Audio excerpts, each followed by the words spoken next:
मेरा नाम कविता है। मैं अपने मामा मामी के साथ गांव में रहती थी क्योंकि मेरे माता पिता इस दुनिया में नहीं थे।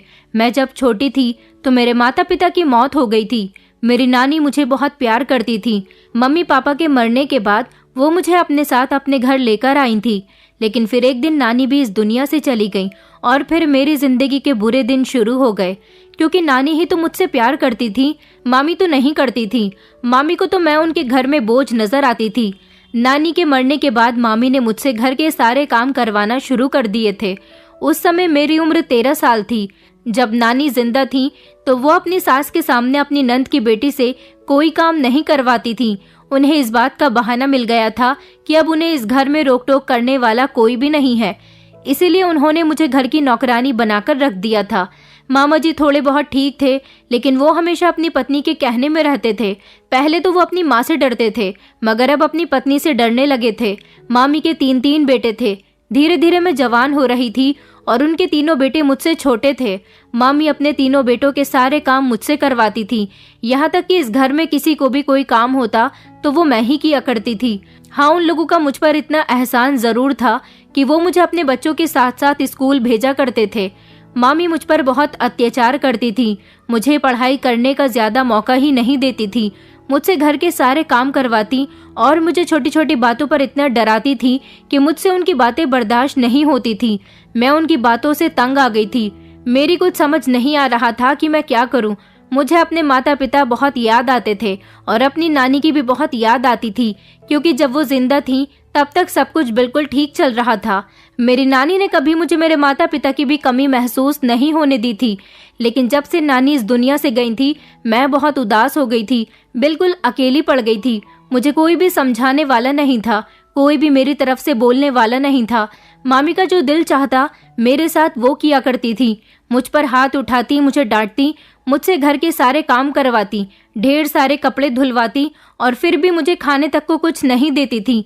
एक दिन मैं तंग आकर मामा मामी का घर छोड़कर घर से बाहर निकल आई थी, क्योंकि मुझ में ये सब कुछ बर्दाश्त करने की हिम्मत नहीं थी। पिछले 3 साल से मैं उनकी ये सारी हरकतें बर्दाश्त कर रही थी। मामा तो मामी को कुछ कहते ही नहीं थे और मामी थी कि अपने पति को हमेशा दबाकर रखती थी। वो अपने बच्चों को तो ताज़ी खाना खिलाती थी, जबकि मेरे लिए घर में रात का बचा हुआ बासी खाना उठाकर रख दिया करती थी।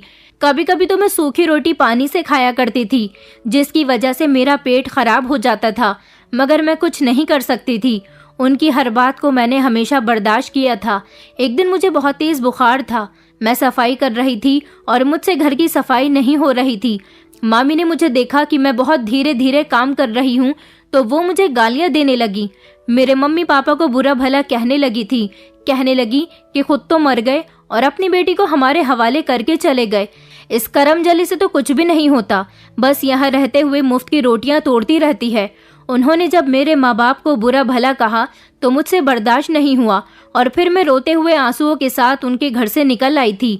मामी भी यही चाहती थी कि मैं उनके घर से चली जाऊं, क्योंकि उनका कहना था कि मैं उनके घर में रहते हुए जो कुछ भी खाती पीती हूँ वो उनके पति की कमाई है, जबकि वो लोग तो मुझे ढंग से खाना भी नहीं देते थे, ना सुकून से रहने देते थे। इतनी कम उम्र में भी मुझको घर का सारा काम करना पड़ता था, तो फिर मैं उन लोगों पर बोझ कैसे बन सकती थी। मैं घर से बाहर निकलकर काफी दूर तक आ गई थी। मामी ने मुझे रोकने की भी कोशिश नहीं की थी। आखिर जैसा वो चाहती थी ऐसा हो चुका था। मैं सड़क पर चल रही थी जब अचानक मैं एक बड़ी सी गाड़ी से टकरा गई थी। मेरे काफी चोट आई थी। वो औरत गाड़ी से निकली और मुझे संभालने लगी। कहने लगी कि तुम्हें क्या हुआ है? माफ करना बेटा, गलती से मेरी गाड़ी की तुमसे टक्कर हो गई। मैंने उसे बताया कि मैं बहुत परेशान हूँ। मेरी उम्र 13 साल है। मेरे मामा मामी मुझे बहुत तंग करते हैं। मेरे पेरेंट्स इस दुनिया में नहीं है। मैंने अपनी जिंदगी के बारे में उस औरत को सब कुछ बता दिया था। उसने कहा, अगर तुम्हारा इस दुनिया में सच में कोई नहीं है तो तुम मेरे साथ चलो। मैं एक अनाथ आश्रम को फंड देती हूँ। वो अनाथ आश्रम बहुत अच्छा है। वहाँ पर तुम्हारे जैसे ना जाने कितने बच्चे रहते हैं जिनके माता पिता इस दुनिया में नहीं है, या फिर बहुत से ऐसे बच्चे हैं जो लावारिस होते हैं। बेटा, मैं तुम्हारी इतनी ही मदद कर सकती हूँ, इससे ज्यादा मैं कुछ नहीं कर सकती। मैंने कहा, अच्छा ठीक है आंटी, आप मुझे अनाथ आश्रम ही पहुंचा दो। वो औरत पहले मुझे अपनी गाड़ी में बिठाकर डॉक्टर के पास लेकर गई। उसने मेरी चोट पर पट्टी बंधवाई क्योंकि उसकी गाड़ी से टकराने के बाद मेरे हाथ में चोट लग गई। उसके बाद वो मुझे अनाथ आश्रम ले गई और वहां ले जाकर उसने वहां की वार्डन से मेरे बारे में बात की। वहां की वार्डन ने खुशी खुशी मुझे वहां रहने की जगह दे दी और वो अनजान औरत जो मुझे यहाँ लेकर आई थी वो वहां से चली गई। उन सब बच्चों की परवरिश हमारे आश्रम में अच्छी तरह से की जाती है। मैं बहुत घबराई हुई थी। वो वहाँ की वार्डन मुझसे कहने लगी कि घबराओ नहीं, तुम यहाँ रहोगी तो तुम्हें पढ़ाया लिखाया जाएगा, 2 वक्त का खाना मिला करेगा, सोने के लिए बिस्तर मिला करेगा और यहाँ पर तुम्हें हर फैसिलिटी दी जाएगी। वार्डन की बात सुनकर मुझे बहुत खुशी हुई थी। मैं सोच रही थी कि भले ही ये अनाथ आश्रम है लेकिन यहाँ पर मेरी जिंदगी सुकून से गुजर जाएगी। और फिर मैं इस अनाथ आश्रम में रहने लगी थी।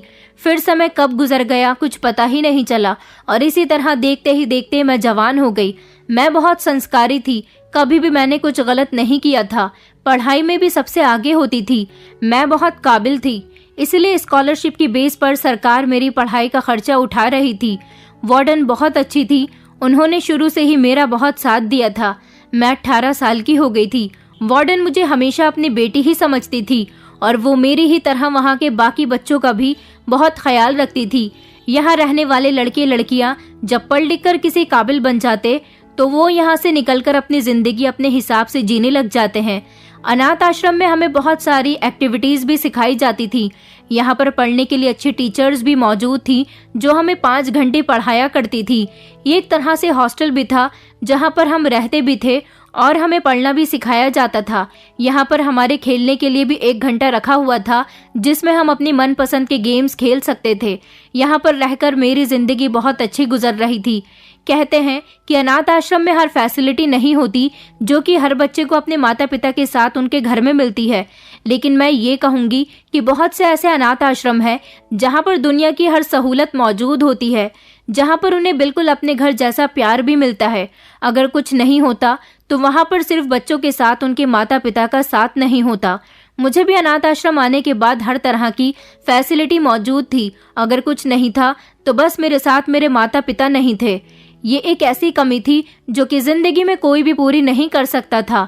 मैं बहुत खुश रहती थी, लेकिन मुझे कभी कभी अपनी नानी और अपने मम्मी पापा की बहुत याद आती थी और फिर उनको याद करके मेरी आंखें भीग जाती थी। मेरे मामा मामी को तो मैं भूल चुकी थी, उन लोगों ने मेरे साथ कभी भी अच्छा सुलूक नहीं किया था। मैं भगवान से रो रो कर प्रार्थना करती थी, कहती थी कि अगर आज मेरे माता पिता भी जिंदा होते तो मैं उनके साथ खुशी खुशी रह रही होती। मुझे अपना घर बहुत याद आता था।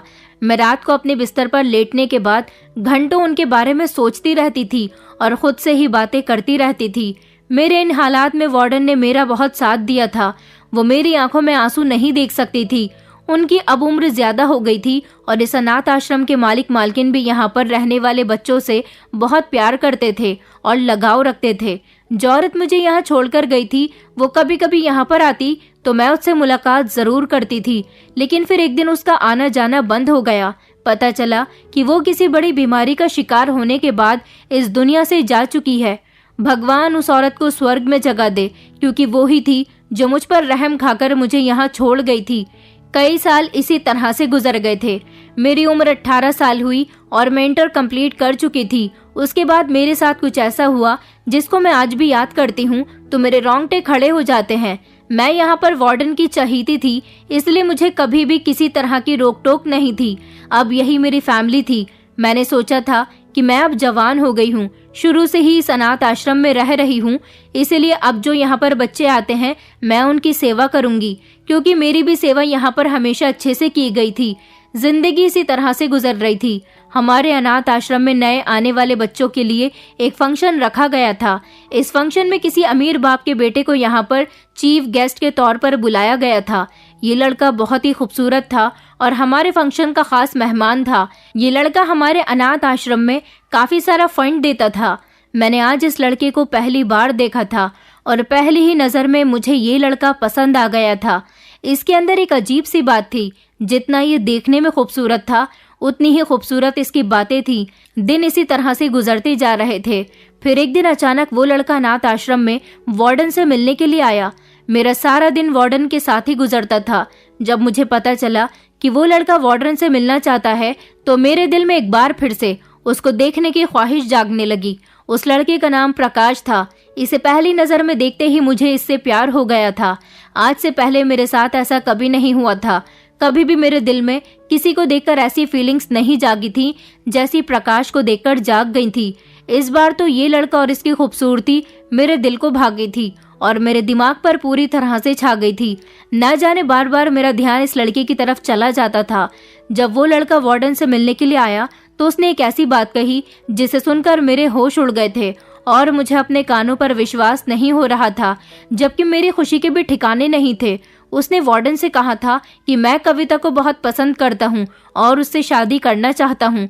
आप तो मेरे बारे में अच्छी तरह से जानती हो ना, मैं कविता को बहुत खुश रखूंगा।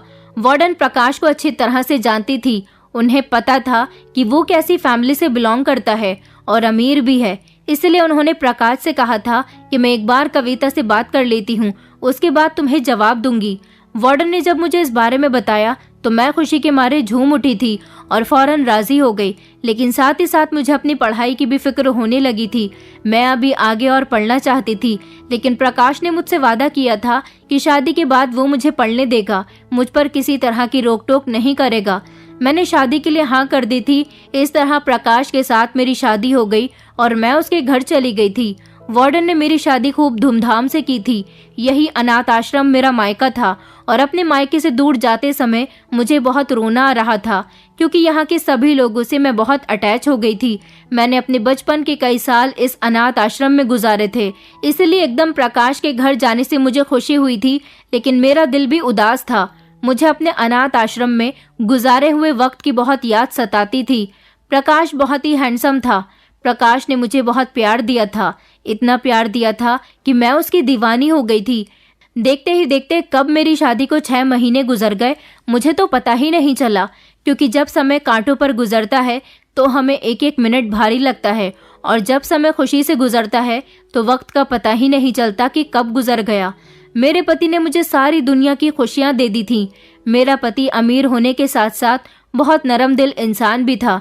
प्रकाश ने अपने प्यार और मोहब्बत से मेरे भरोसे को पूरी तरह से जीत लिया था। मैं दिन को रात कहती तो प्रकाश रात कहते थे और रात को दिन कहती तो प्रकाश दिन कहा करते थे। हमारी जिंदगी बहुत अच्छी गुजर रही थी। प्रकाश हमेशा मेरे लिए नए नए कपड़े खरीद कर लाते थे और हर तरह का फैशन मुझे करवाते थे। मैं तो इतना फैशन करना जानती भी नहीं थी।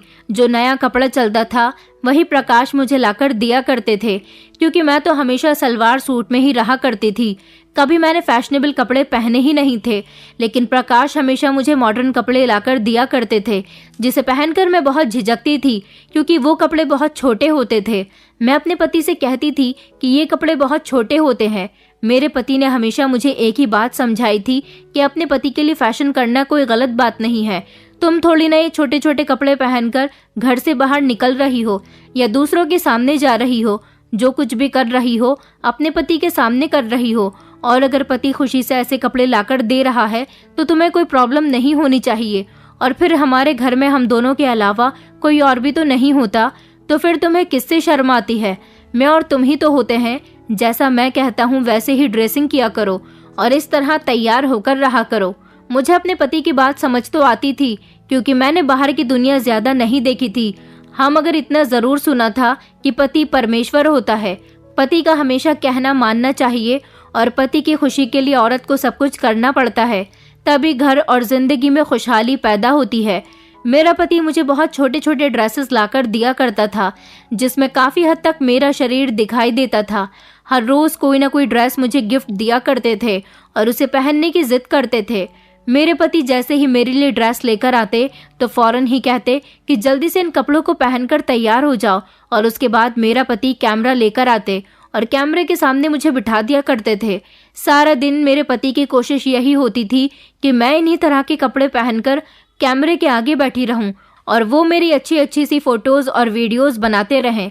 न जाने मेरे पति को ये आदत क्यों थी। मैं जब उनसे पूछती कि क्या वीडियो बनाना और फोटोज खींचना आपका काम है, तो वो कहते कि नहीं नहीं, ये मेरा काम नहीं है। तो फिर ना जाने वो ऐसा क्यों करते थे। मैं कहती थी कि अगर ये आपका काम नहीं है तो फिर आप मुझे इन कपड़ों में और इतना तैयार करवाने के बाद कैमरे के आगे क्यों बिठा दिया करते हो? मेरे पति मेरी बात सुनकर हंसने लगते और कहते कि तुम नहीं समझोगी, मैं तुम्हें अपनी जिंदगी में और इस कैमरे में कैद कर लेना चाहता हूँ। मैं तुम्हारे साथ गुजरा हुआ हर लम्हा कैप्चर कर लेना चाहता हूँ। मुझे अपने पति की कोई भी बात बिल्कुल समझ नहीं आती थी। मेरे पति मेरी हर फोटो को कैमरे में उतार लिया करते थे, लेकिन खुद मेरे साथ कभी भी फोटो क्लिक नहीं करवाते थे। मैं प्रकाश से कहती भी थी कि आप मेरे साथ भी फोटो या वीडियो बनवाया करो। जब आप मुझे अपने साथ देखना चाहते हो तो खुद भी तो मेरे साथ फोटो लिया करो। आप अकेले मेरे ही फोटोज क्यों लेते रहते हो और खुश होते रहते हो? तो प्रकाश मुस्कुराते हुए मुझे हमेशा यही कहते कि तुम नहीं जानती हो तुम्हें इस कैमरे के आगे आने की कितनी बड़ी कीमत मिलेगी, इतनी मिलेगी कि तुम मालामाल हो जाओगी। अपने पति की बात तो मेरी कुछ समझ नहीं आती थी। फिर मेरा पति इस बात को हंसी में टाल दिया करता था और बात को गोलमोल कर देता था। वो कहता कि तुम नहीं जानती कि तुम्हें इस कैमरे में आने की कितनी बड़ी कीमत मिलेगी, और जिस दिन तुम्हें ये कीमत मिलेगी तुम कितनी खुश हो जाओगी और अपने आप को दुनिया की सबसे खुशकिस्मत लड़की समझोगी। मैंने तो अपने पति का प्यार पाकर ही खुद को दुनिया की सबसे खुशकिस्मत लड़की मान लिया था, क्योंकि जिन हालात से मैं गुजरी थी और जिन हालात में रह रही थी, इन सब में मुझे किसी ऐसे प्यार करने वाले इंसान के साथ की जरूरत थी जो कि मुझे मेरे पति के रूप में भगवान ने दिया था। मैं अपने पति से बहुत प्यार करती थी। वैसे तो वो भी मुझसे बहुत प्यार करते थे, हर समय मेरे आगे पीछे घूमते रहते थे, मेरी खूबसूरती की हमेशा तारीफ करते रहते थे। प्रकाश ने जब मुझे पहली बार देखा था तो मुझे देखते ही उन्होंने पसंद कर लिया था। न जाने उनके दिल को मैं किस तरह से भागी थी। हमेशा मुझे यही कहते रहते थे कि तुम मुझे उस सिंपल से अंदाज में भी इतनी ही खूबसूरत लगती थी जितनी कि अब इन कपड़ों को पहनने के बाद लगती हो। मेरा दिल उस समय ही तुम पर मर मिटा था और मैंने दिल में ठान लिया था कि शादी करूंगा तो सिर्फ कविता से ही करूंगा, नहीं तो किसी से भी नहीं करूंगा। प्रकाश के साथ जिंदगी गुजारते हुए मुझे किसी भी बात की कोई फिक्र नहीं थी। दुनिया की हर चीज प्रकाश ने मुझे घर में ही लाकर दी थी और दुनिया की हर फैसिलिटी उन्होंने मेरे लिए घर में मौजूद करवा दी थी। मुझे और क्या चाहिए था? और प्यार तो हमेशा मेरे पति मुझ पर न्योछावर करते ही रहते थे, लेकिन बस मुझे एक बात बहुत तंग करती थी और सोचने पर मजबूर कर देती थी कि प्रकाश मुझे हर समय कैमरे के आगे ही क्यों रखते हैं। जब भी मैं कहती हूँ कि आप भी मेरे साथ आकर फोटो खिंचवा लो तो हमेशा बात को घुमा दिया करते थे या फिर भारी रकम वाली बात कहकर टाल दिया करते थे। मुझे पैसे से कोई लेना देना नहीं था, मेरे पास तो भगवान का दिया सब कुछ था। अगर मेरे पति के पास इतना पैसा नहीं भी होता तब भी मैं अपने पति से बहुत प्यार करती। मुझे अपने पति से किसी तरह की कोई शिकायत नहीं थी, सिर्फ एक ही चीज थी जो मुझे अंदर ही अंदर परेशान करती रहती थी। फिर इस सोच को अपने दिमाग से निकालकर इग्नोर कर देती थी। प्रकाश मुझे कभी कभी अनाथ आश्रम भी लेकर जाया करते थे। अनाथ आश्रम जाने के बाद मैं वहां पर अपने पुराने साथियों से मिलती तो मुझे बहुत खुशी होती थी। हमेशा अनाथ आश्रम जाने के बाद वहां की मालकिन और वार्डन मुझसे यही पूछती थी कि तुम्हें प्रकाश से कोई तकलीफ तो नहीं है। मैं कहती थी कि नहीं, प्रकाश तो मुझसे बहुत प्यार करते हैं, मेरा ख्याल भी बहुत रखते हैं। और फिर वो प्रकाश से भी यही पूछती थी कि तुम्हें कविता कभी तंग तो नहीं करती? तो प्रकाश खुश होकर मेरी बहुत तारीफ करते थे। प्रकाश हमेशा मुझे बताया करते थे कि उन्होंने भी अपनी जिंदगी अपने माता पिता के बिना ही गुजारी है, इसलिए मुझे भी तुम जैसी ही लड़की के साथ की जरूरत थी। एक रात में सोई हुई थी कि प्रकाश अचानक से कमरे के अंदर दाखिल हुए। प्रकाश के हाथ में एक बैग था जिसमें बहुत ज्यादा शॉपिंग की हुई चीजें रखी हुई थी। प्रकाश ने आकर मुझे सोते हुए देखा तो उठाया और कहने लगे कि देखो, आज मैं तुम्हारे लिए पूरा शॉपिंग मॉल ही खरीद कर लेकर आया हूँ। आज की शूटिंग मुझे बहुत ही फर्स्ट क्लास चाहिए। मुझे अपने पति की ये बात परेशानी में डाल देती थी। मैं हमेशा अपने पति से यही कहती थी कि आप हमेशा मुझे शूटिंग करके तंग क्यों करते रहते हो? मैं क्या कोई फिल्म की हीरोइन हूँ या फिर कोई मॉडल हूँ जो आपके साथ हमेशा शूटिंग करती रहूं? क्या आप मेरे ऊपर कोई फिल्म बना रहे हो? और शूटिंग के लिए तो आप हमेशा पागल रहते हो। मैंने अपने पति से कहा कि अभी मुझे बहुत नींद आ रही है, मैं आपको ये कपड़े सुबह पहनकर दिखा दूंगी, लेकिन मेरे पति ने तो जिद ही कर ली थी। कहने लगे कि अभी उठो और मुझे जल्दी से ये कपड़े पहनकर दिखाओ कि तुम इसमें कितनी सुंदर लग रही हो। मुझे अभी और इसी समय तुम्हारा शूट करना है। मुझे अपने पति का ये पागलपन बहुत परेशान कर देता था। मैंने एक से दूसरी बार जब अपने पति को तैयार होने से साफ इनकार कर दिया तो अपने पति का बदलता हुआ रूप देखकर मेरे पैरों तले से जमीन निकल गई थी। अचानक मेरे पति को बहुत गुस्सा आ गया। न जाने वो ऐसे रिएक्ट क्यों कर रहे थे। गुस्सा करते हुए मुझसे कहने लगे कि मैं जैसा कहता हूँ वैसा ही करो। जब उन्होंने देखा कि मैं उनके ऐसे बिहेवियर से डर गई हूँ तो उन्होंने अचानक मुझसे प्यार से बात करना शुरू कर दिया। मुझे प्यार से तैयार होने के लिए कहने लगे।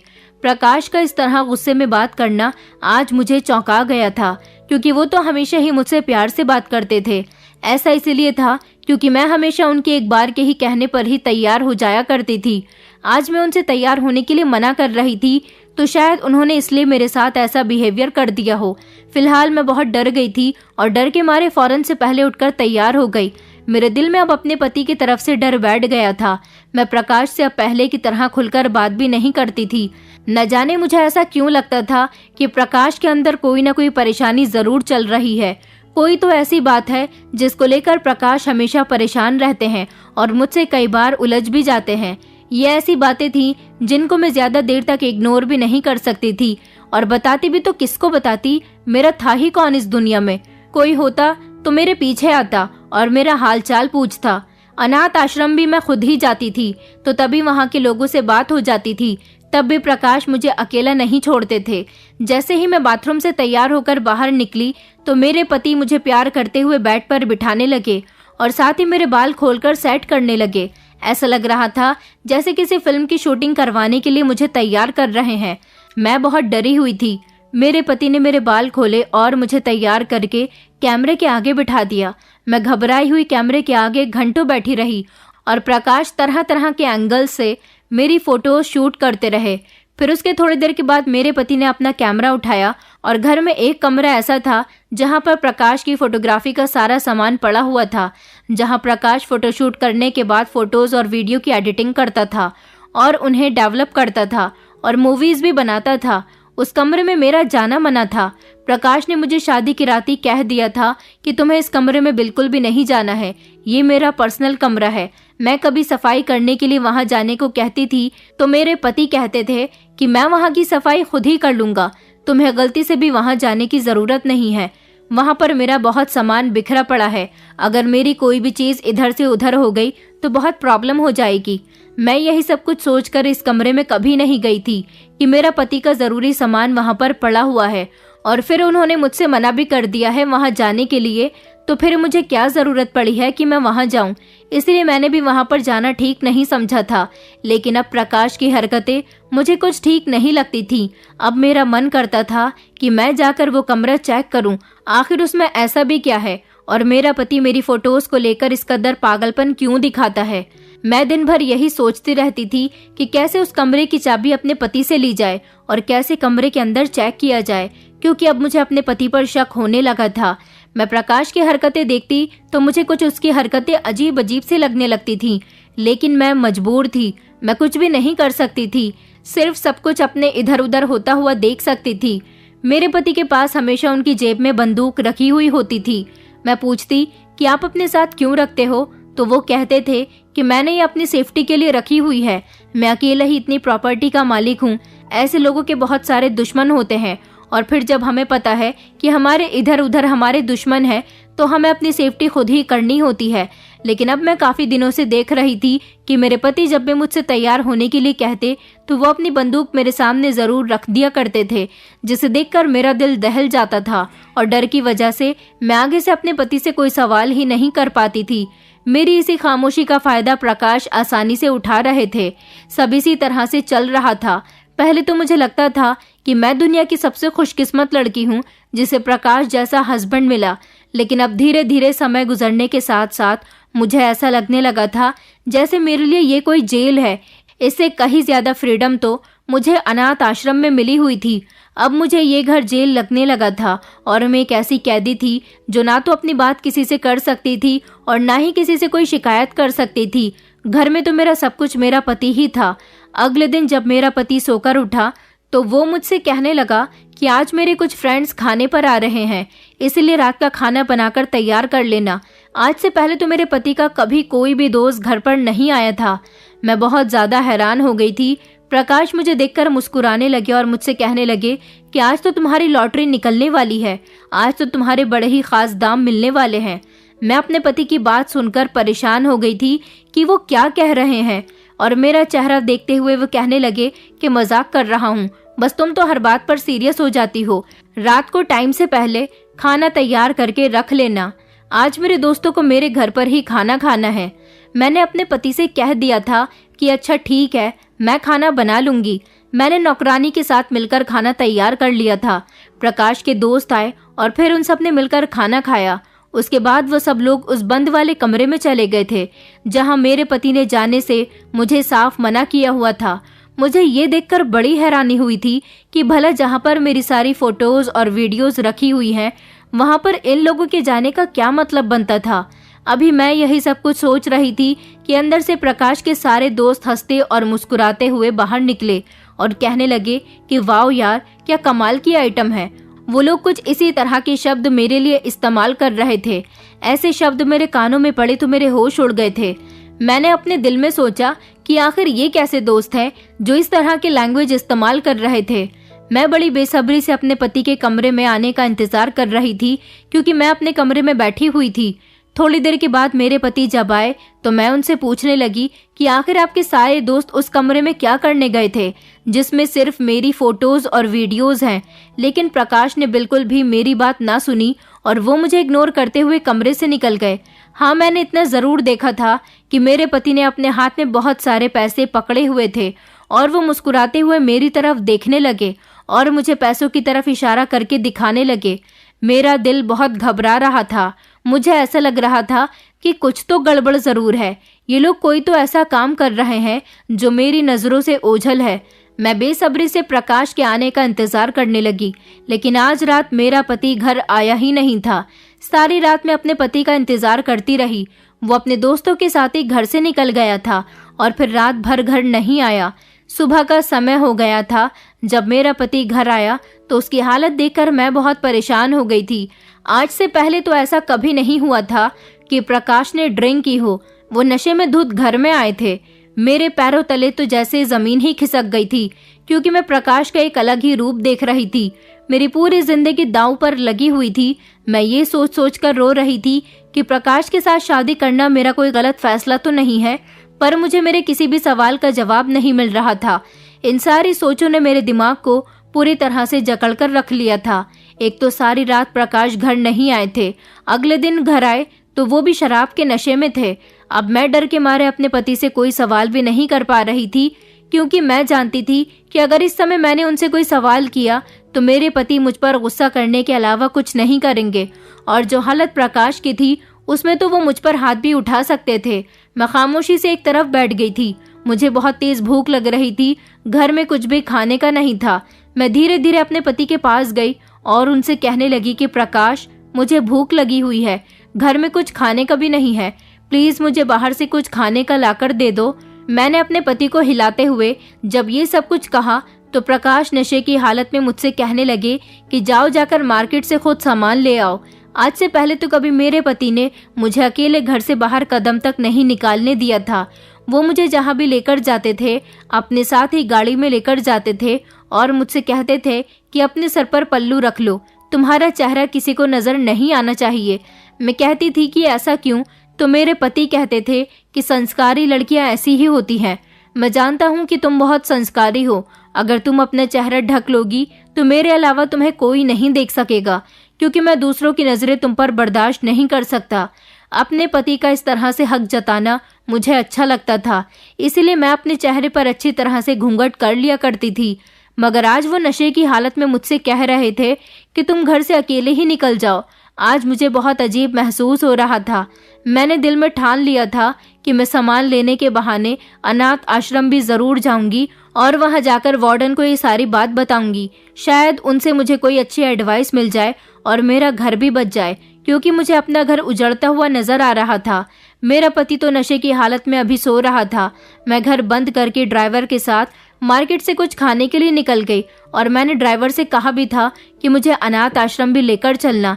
जैसे ही मैं एक रेस्टोरेंट के बाहर गाड़ी से उतरी तो लोग मुझे देखते ही बुरा भला कहने लगे और अजीब अजीब नजरों से घूरने लगे।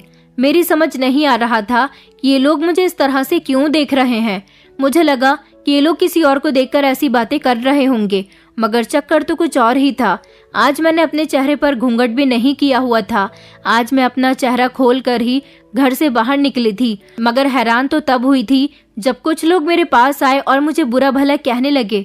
मेरी समझ नहीं आ रहा था कि लोग मुझे ऐसी बातें क्यों कह रहे हैं। मैंने पूछने की भी कोशिश की तो वो लोग मुझे इतनी बातें सुनाने लगे कि मैं अपने कानों पर हाथ लगाने लगी थी।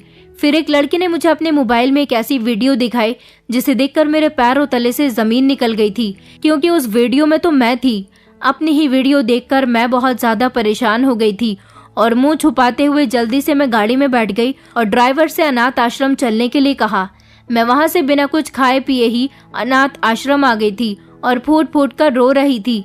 जैसे ही मैं अनाथ आश्रम आई, मैं वार्डन के गले लगकर बहुत रोई थी। वार्डन मुझे देखकर परेशान हो गई और मेरे रोने की वजह पूछने लगी। मेरी कुछ समझ नहीं आ रहा था कि मैं उनको क्या बताऊं। प्रकाश जो मेरे लिए कपड़े लाता था वो बहुत ही छोटे छोटे कपड़े होते थे। मैं जब भी इतने छोटे कपड़े पहनने से उसे मना कर देती तो वो मुझसे लड़ने झगड़ने लगता था।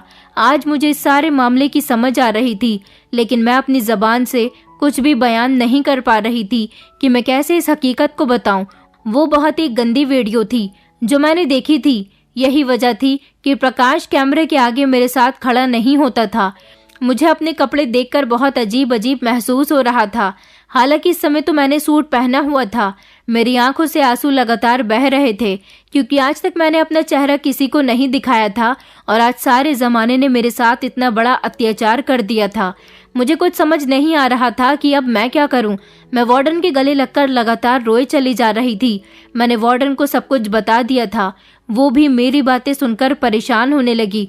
मुझे तकलीफ सिर्फ इस बात की थी कि मेरी इज्जत खराब हो गई थी। जो लोग हमेशा मेरे संस्कारी होने की तारीफ किया करते थे, वो सब मुझे आज गालियां दे रहे थे और इस सब का जिम्मेदार कोई और नहीं, सिर्फ और सिर्फ मेरा पति था। मैंने दिल में ठान लिया था कि मैं अब अपने पति के घर नहीं जाऊंगी और उसकी ऐसी हरकत करने से मैं उसे कभी माफ नहीं करूंगी। मैंने वार्डन के साथ मिलकर एक प्लान बनाया और उस प्लान के मुताबिक मैं चुपचाप घर वापस चली गई थी। और जब मैं घर गई तो मेरा पति नशे की हालत में ही था। मैंने प्रकाश पर किसी भी तरह की कोई बात जाहिर नहीं होने दी थी। वो ये बात नहीं जानता था कि मुझे सारी सच्चाई पता चल गई है। मैं नहीं चाहती थी कि उसे मुझ पर शक होने लगे। प्रकाश जब होश में आया तो मुझे अपने पास देखकर बहुत खुश हुआ था। मैं ना चाहते हुए भी अपने पति के साथ बिल्कुल सही तरीके से रिएक्ट कर रही थी। मैंने रात के बारे में प्रकाश से कोई बात नहीं की थी, लेकिन प्रकाश पर मुझे बहुत गुस्सा आ रहा था। आज जब दोबारा से प्रकाश नशे की हालत में घर आया तो मैंने बहुत अच्छे तरीके से स्टाम्प पेपर पर प्रकाश के साइन ले लिए थे। स्टाम्प पेपर पर मैंने प्रकाश की सारी प्रॉपर्टी अपने नाम करवा ली थी, क्योंकि मैं नहीं चाहती थी कि प्रकाश इस जायदाद के बलबूते पर किसी और की जिंदगी बर्बाद करे। और उसके बाद मैंने पुलिस में कंप्लेंट दर्ज करवा दी थी। जो कुछ प्रकाश ने मेरे साथ किया था वो सब कुछ मैंने पुलिस में जाकर बयान दे दिया था। मैं और मेरी वार्डन मेरे साथ पुलिस स्टेशन में बयान देने गई थी। पुलिस घर आई तो वो बंद कमरा जिसमें मुझे कभी भी मेरे पति ने जाने नहीं दिया था, जब उस कमरे का ताला तोड़ा गया तो अंदर की हालत देखकर मैं दंग रह गई थी, क्योंकि वहां पर मेरी गंदी वीडियोस और फोटोज पड़े हुए थे। मेरे अलावा और भी कई लड़कियां थीं जिनकी वीडियो और फोटोज वहां पर थीं। मैं ये सब देखकर चिल्लाने लगी थी। प्रकाश ने मुझे बहुत ही अजीब तरीके से तोड़कर रख दिया था। मेरी इज्जत को नीलाम कर दिया था। मैं खुद से नजरें नहीं मिला पा रही थी। मैंने प्रकाश को अपने पति की शक्ल में चुना था, मगर उसने मेरे साथ बहुत गलत किया। पुलिस ने प्रकाश को नशे की हालत में ही अरेस्ट कर लिया था और मेरे बयान पर प्रकाश को सख्त से सख्त सजा सुनाई गई थी। मैंने जज साहब से कहा था कि इसको ऐसी सजा देना कि ये सारी जिंदगी फिर किसी लड़की के साथ ऐसा ना कर सके। प्रकाश ने मेरी सारी अच्छाइयों को मिट्टी में मिलाकर रख दिया था। मैंने भगवान से अपनी उन गलतियों की भी माफी मांगी थी जो मैंने जानबूझकर नहीं की थी, लेकिन मैंने प्रकाश को उसके अंजाम तक पहुंचाने में कोई कमी नहीं छोड़ी थी। अब मैं अनाथ आश्रम में वार्डन के साथ ही जिंदगी गुजार रही हूँ और मैं यहाँ की लड़कियों को हमेशा उन्हें अपनी हिफाजत करना सिखाती हूँ और लड़कों से कहती हूँ कि हमेशा लड़कियों की इज्जत करना सीखो, क्योंकि लड़कों को लड़कियों की इज्जत करनी आनी चाहिए। जबकि अगर लड़कियों का सामना कभी प्रकाश जैसे लोगों से हो जाए तो वो अपनी हिफाजत खुद कर सके। आज भी जब मैं अपनी बीती हुई जिंदगी के बारे में सोचती हूँ तो मेरे रोंगटे खड़े हो जाते हैं। मैं भगवान से हर समय प्रार्थना करती हूँ कि भगवान सबकी बेटियों के भाग्य अच्छे करे और उनसे उनके माँ बाप का साया कभी न छीने। मैं आप लोगों से यही कहना चाहूंगी कि अगर किसी बच्चे के माता पिता नहीं है तो प्लीज उसे जिंदगी में रुसवा होने के लिए ना छोड़ दें, क्योंकि जैसा आप दूसरों की बेटी के साथ करेंगे, एक न एक दिन आपकी बेटियों के साथ भी ऐसा ही हो सकता है। दोस्तों, उम्मीद करती हूँ आपको हमारी कहानी पसंद आई होगी। कहानी पसंद आई है तो वीडियो को लाइक करें, चैनल पर नए हैं तो चैनल को सब्सक्राइब करें और हाँ, नोटिफिकेशन बेल को जरूर दबाएं ताकि अगली अपडेट सबसे पहले आपको मिले।